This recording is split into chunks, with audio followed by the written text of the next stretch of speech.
I feel like a refugee from the island of Dr. Moreau.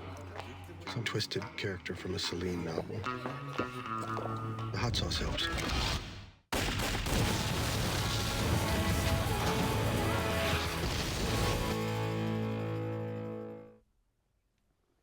Welcome to Meet the Bloggers. I'm your host, Jane Huger, and that man you were just watching is John Cusack. Of course, he's actor and filmmaker.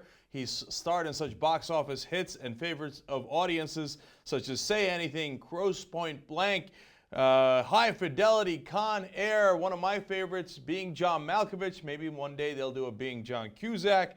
Right now he's doing another movie. He's in Vancouver for the filming of 2012, but he's going to join us right now, taking a break from that, to talk about his movie that is coming out on DVD release right now. That's War Incorporated, and it's about profiteering during a time of war. So it's perfect for what we're going to discuss today. John, welcome to Meet the Bloggers. Thanks for having me. I know, we appreciate you doing this. So I got to ask you, war, profiteering, and comedy, how does one come up with that? It doesn't seem like a natural fit necessarily. How did that jump to mind for you? Well, I think that, you know, when you look at the kind of the carnage of the last 7 years, you know, it's been so horrible that I think if you don't put sort of an absurdist lens on it, you couldn't keep looking at it, and you might not ever get out of bed. So sometimes I think, you know, comedy is supposed to be about serious stuff. You know, John, they talk about free markets, then all of a sudden Halliburton happens to get all the no-bid contracts. That wasn't... I mean, so you know, as we looked at what was going on there, you know, you could see for 7 years the Bush administration has, you know, has transferred massive, all the public money into private hands, you know, through cronyism and theft and all these various things, and now at the very end of their administration, they actually want to, you know, the gorging was so intense that you know, they've created all this bad debt, and they want to transfer now the bad debt back onto the public. So they're all socialists on the way down. If you had to tell the American people something that you thought they didn't know about this war profiteering or the privatization of the army, what would that be, John? Here these private armies are out there doing work, totally unaccountable to any part of our checks and balances. They investigate themselves. They're not accountable to any branch of government. They basically use the State Department as an ATM. And you know, in whose name are they allowed to shoot anyone? What were they doing in New Orleans? What were they doing in Katrina, in the disaster zone? Who were they? It seems like who were they protecting? It seems like the worst of all worlds for us, John. I mean, we pay for it. We get no accountability. They basically work for ExxonMobil. So one asks the obvious question, why are we doing this? Why are we agreeing to this? The vision of government of George Bush and Ronald Reagan and this whole ideological movement, you know, you can see all this spin on it. What their whole mission is to hollow out the government and hand it over to corporate interest. If all these companies are getting no-bid contracts and the CEOs are kind of, it's a revolving door through the State Department back to the corporate CEO boards, it's like you don't know where the companies end and the government ends and the companies begin, and it all starts to blur. And so, we see that in the bailout too. I mean, yeah. So another point of the movie was actually, you know, saying, you know, look, you should either make money from the defense industry, or you should be able to make policy, but you can't do both. And it seems to me that that's all blurred. It's exactly what we're seeing in the bailout too. The guy who's in charge of handing out the $700 billion is Hank Paulson, who was a former CEO of Goldman Sachs. When he goes to buy out AIG for the government, he's got the current CEO of Goldman Sachs in the room with him. Now he's put somebody in charge, we found out earlier this week, and guess what company that guy is from? Goldman Sachs. Goldman Sachs. I mean, Goldman Sachs is running the Treasury Department. And this is not new. Back in Iraq, when Bremer was rewriting, while the place was literally still burning, and he rewrote all the laws, giving 100% ownership of foreign companies into Iraqi state-owned assets. One of the Bush proteges or errand boys was out there giving speeches to Iraqis, saying, you know, protected markets or never succeed. You know, you have to have a totally free market, right? And he was, I guess, completely oblivious to the fact that they had a, you know, it was all crony capitalism. It was all going to Bush's favorite corporations, coming in and literally just taking Iraqi state-owned assets, no bid. But they would give these speeches with a straight face. So they talk about these free markets. None of these people are interested in free markets. I mean, it's the biggest lie in the world. If I'm watching at home, I feel the frustration coming through, right? I'm frustrated, you're frustrated, the people watching are frustrated. How do we break through? How do we change the way that this is all set up so that it serves us again rather than serving these corporate interests that are so intertwined in the government? Well, you know, I don't know, but I think the answer is you probably have to support candidates who are, number one, willing to talk about it. Like there's a candidate from Florida, Alan Grayson, who won the Democratic primary. Jan Schakowsky has talked about it a lot. And I think probably to put as much pressure on the Democratic Party to do what their duty is within the Constitution, which is to be a check and balance to the executive branch. So, you know, Nancy Pelosi says impeachment's off the table. What gives her the right to say that? I mean, I don't think she has any right to say impeachment's off the table. Given their record, it's a little hard to have faith in the Democratic Party. Right. So I think you have to put as much pressure on Obama as you can to make him talk about these things and deal with these things. Right, but that's what I was going to say. If Obama wins and they have these large majorities in the House and the Senate, as it looks like for the moment being that they're going to, do we then have some hope that they're going to press these issues? Not necessarily in terms of payback, hey, because that money's gone. You know, the guys from Lehman and Goldman Sachs and Blackwater in the war profiteering and KBR, they took it, and you're never going to get it back. But as far as fixing it for the future, do you have some faith and hope that if we do get these large Democratic majorities and Obama as president, that we will be able to push forward on some real change? Well, I was very heartened to hear when he said that, you know, when Senator Obama said that he would be open to prosecuting people for crimes that were committed during the Bush administration. I thought that was very important. That was the first time I've heard any of the national figures say that. And I've also been encouraged by him saying there'll be plenty of time to figure out who's to blame for this after we get past the crisis. So to me, that means that there'll be some accountability. In my opinion, if there's no accountability for any of this, then there's no way it'll change. You wake up November 5th, John McCain's the president. How do you feel? I mean, what do you think the chance of us changing the war profiteering or the privatization of the armies, et cetera, does that all just get flushed down? Is that over? Well, I'm not even convinced the Democrats will take it on. But if McCain gets in, God only knows what'll happen. I don't know. But if McCain wins, that means that the press and the public stood for 30 days of race baiting and smears, and that once again we rolled over. And I think that you know, Senator Obama is going to have to fight back and meet this force with some heat, because it seems pretty clear that they've been reduced to basically race baiting to try to win the election. It certainly seems that way, and I have some faith. I have some faith in the American people that it's not going to work this time. They've gone to the well too many times, but we'll find out. I sure hope so. We'll find out in about a month. John Cusack, thank you so much for joining us on Meet the Bloggers. Really appreciate it. My pleasure. Thanks for having me. All right. And everybody, we're going to take a quick break, and we'll be right back to Meet the Bloggers.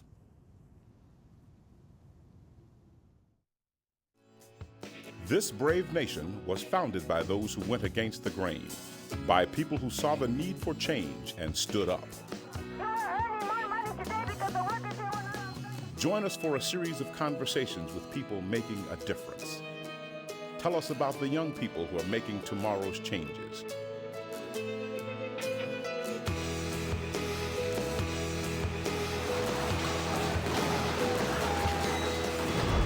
This Brave Nation at bravenation.com.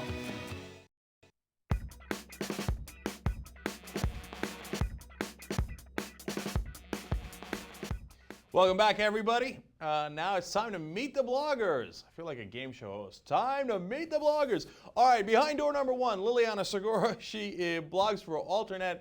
She's been on the show before, of course, talking about Afghanistan. We're going to talk about Afghanistan again today. Liliana, don't you worry about that. We're going to get to that in a little bit. Also, behind door number two, Marcy Wheeler. She, of course, blogs as Empty Wheel on Fire Dog Lake. Guys, welcome. We appreciate your service to the show here. I want to salute you. And Liliana, I want to start with you. Look, what's wrong with this picture? Why is no one in the campaign talking about war profiteering when it seems like kind of a giant issue to us? Well, I think that partly it's a question of the candidates not wanting to bite the hand that feeds them. I mean, both McCain and Obama have received hundreds of thousands of dollars from the defense industry. Actually, surprisingly similar numbers for both candidates. The Center for Responsive Politics in June released a report that had them both at around $300,000, which is actually not a lot of money.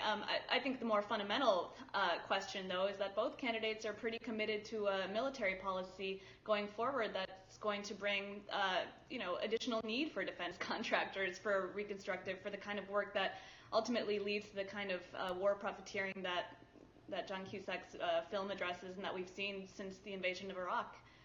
What's going on here, Marcy? Why is our system set up to privatize more and more of essential government functions, including defense at this point, which is considered the #1 essential function of the government? Why have they set up the system to continue to do this?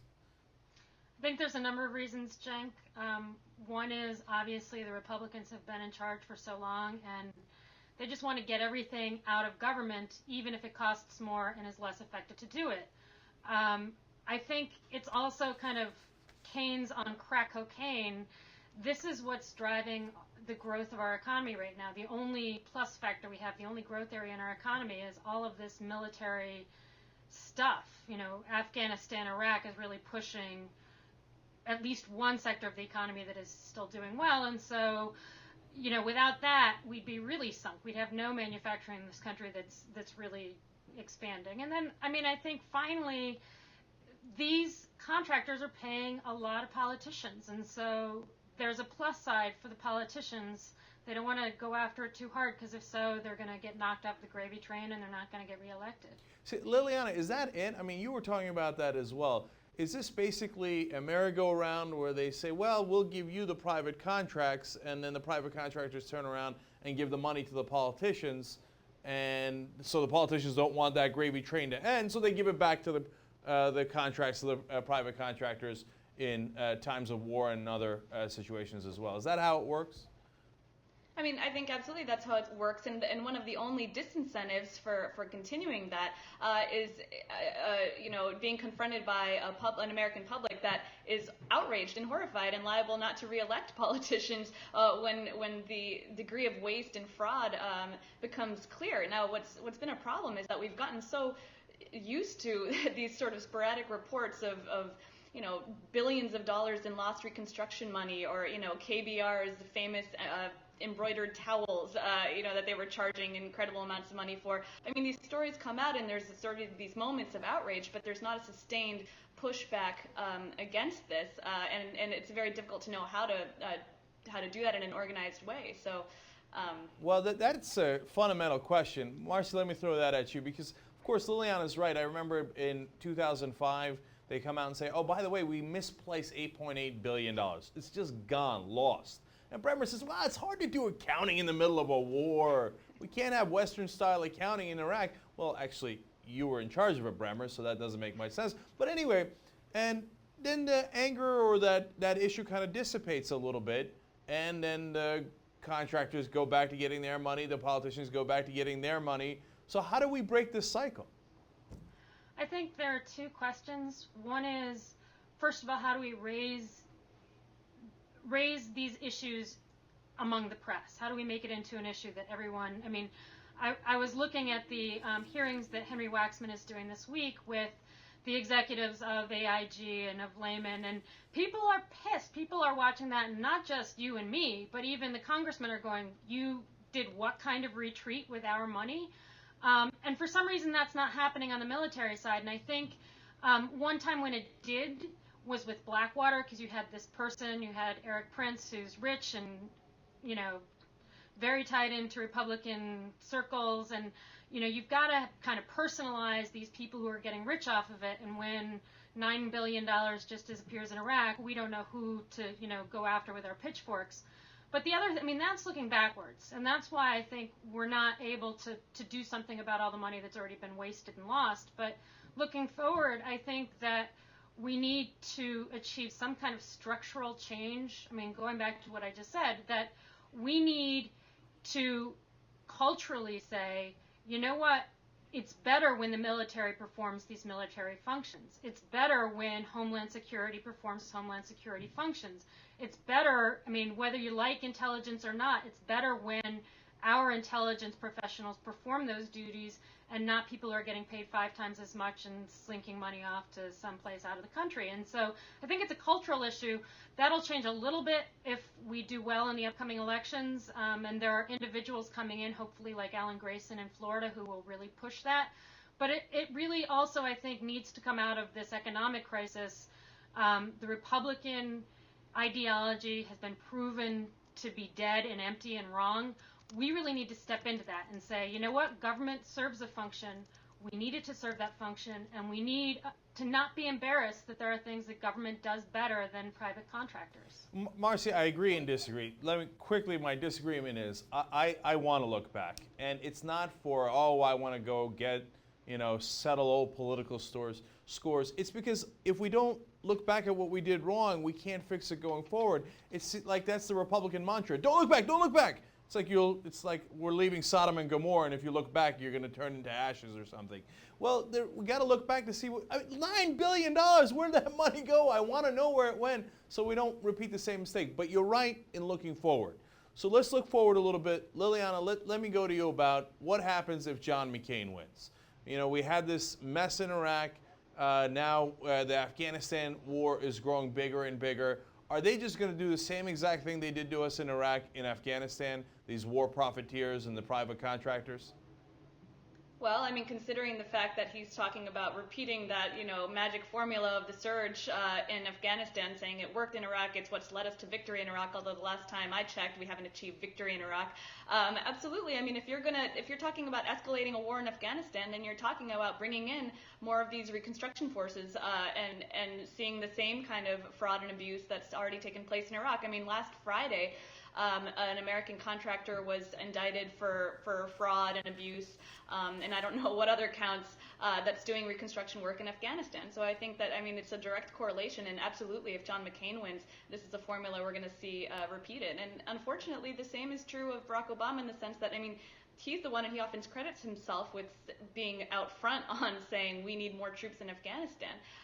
So, I mean, that's just the unfortunate fact. I just wanted to add one thing, though, going back to the question of these hearings. And, you know, when I watched Eric Prince testify before Waxman's committee, I mean, I think it's very important that these hearings are happening and that they continue to happen, absolutely. But, I mean, it was actually quite distressing to watch those hearings because here was the man who had been, I mean, this was in the wake of the Nicer Square massacre where 17 Iraqi civilians were killed, and it was clearly this criminal act, I mean, according to the U.S. military. And they had Eric Prince sitting there in the hot seat and just were utterly unprepared to ask him tough questions in any real way. And what happened after that, I mean, he essentially got away with murder and with being able to sit there and say, oh, any deaths of Iraqi civilians have been accidental, you know, it might have come from ricochet bullets, and you know, sort of saying all of this nonsense and it went unchallenged. So I think that the hearings need to continue to happen, but there needs to be, I mean, they need to be better prepared for them, and something needs to happen beyond them. So that leads me to my next question, Marcy, which is, hey, if the Democrats do get in charge, we have these big, you know, majorities in the House and the Senate, as it looks like if the election were held today, we would, and if Barack Obama wins, are we really sure that we're going to have real hearings where congressmen actually get mad, as they did with the AIG hearings, and say, hey, listen, we can't continue down this path. Looking forward, we've got to change the system. I don't know. From my point, I'm not convinced that the Democrats are going to do that. But certainly a lot better than the Republicans. Should I have some degree of hope, given what's happened in the past, that they will go in a better direction, they will have the hearings, and they will straighten out these situations if the Democrats do have these big majorities? better, but not great.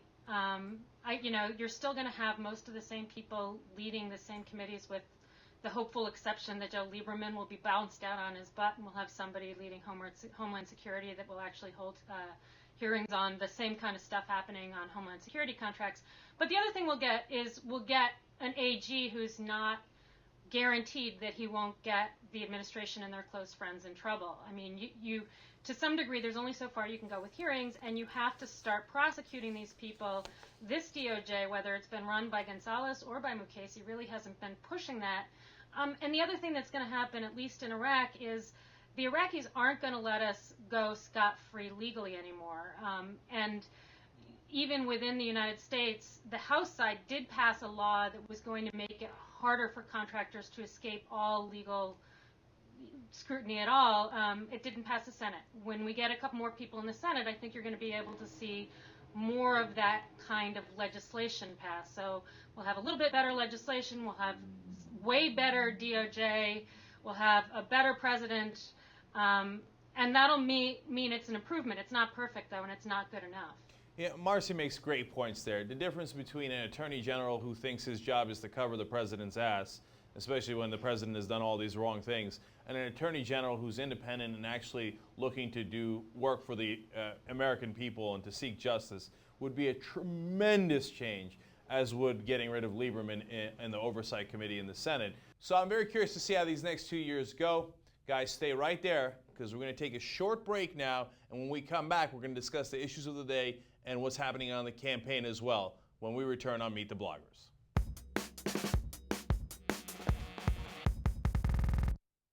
Hi, it's Cenk from Meet the Bloggers. If you like the issue we're discussing this week, you can find out so much more about it on our partner blogs.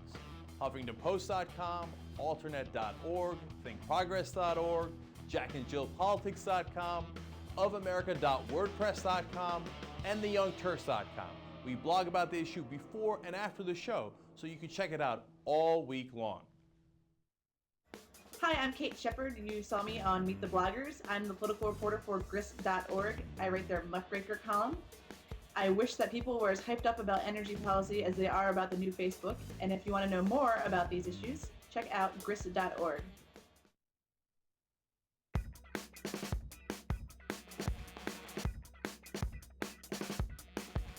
Welcome back to the show, everybody. Now I want to go back to our bloggers. Marcy, I'd like to start with you. What are some of the hot button issues on the campaign right now?